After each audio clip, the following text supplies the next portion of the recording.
classic hit, Walk This Way, we would like to walk down memory lane with the two of you and talk about some of the most memorable moments in your legendary career.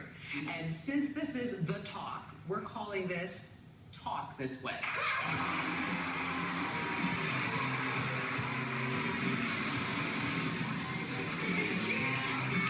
All right, first, let's walk back to 1973 and the song that eventually became your first hit, Dream On. Yeah! How did that song come about? On a pump organ in Sunapee, New Hampshire, when I was like, I don't know, 18, 19, just that first rock, on a pump organ. Mm-hmm. And then the band got together, and you know, we were a rock band. This was too dreamy and too slow. But let me take a risk, and it went by, and the it was freaky. I said, Joe, is this any good? Well, why not? It was so freaky that it wasn't a hit till the second record.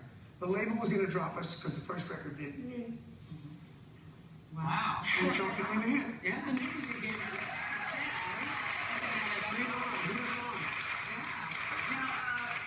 Another one of your huge hits was, I remember, because I was a big heavy metal fan, and then when hip-hop came out, I got excited about hip-hop, and then you guys had what is one of the most seminal records ever when Run DMC covered Walk This Way.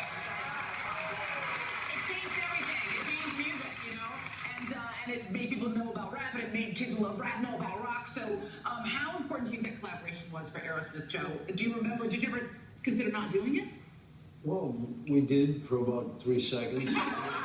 We were on the road, and I'd heard rap, you know, coming from an 11-year-old at that point, and I thought it was a natural progression from the blues, which is our, you know, where our music is based. And then, you know, it was like he called up, and Rick Rubin had said something about Walk This Way being proto-rap, and I thought, well, I guess you could draw that connection or something.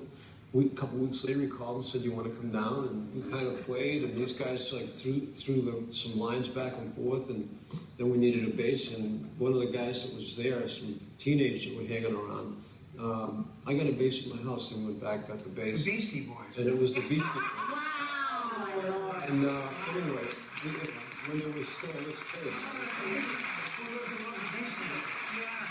Now, we both got Joe at the guitar, and because they were scratching. And with rapping it, and so grabbed the guitar, he played the lick, and I sang the song, and the rest is history. I mean, that was a God shot. I mean, it was magic. I mean, you know, between the two kinds of music, it was the first time, except for Michael Jackson, that I think they played black artists on MTV. That's right.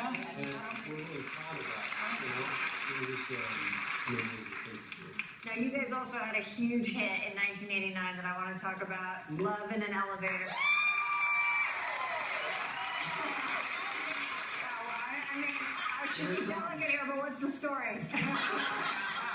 Wow, let me see, we were in somewhere between Florida and Washington, D.C., and up on a roof, pool party, and as it was back then, lots of weed and booze, and I met a girl, and we got in the elevator, went down. On the way, something happened.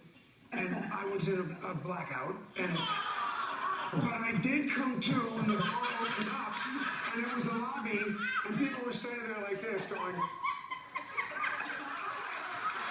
then the door closed.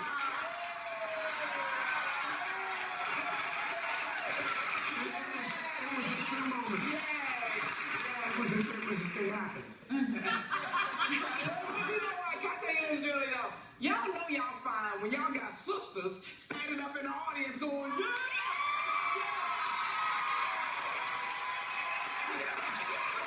Seriously, I'm never at a loss of words, but you guys are rock legends, and I'm like,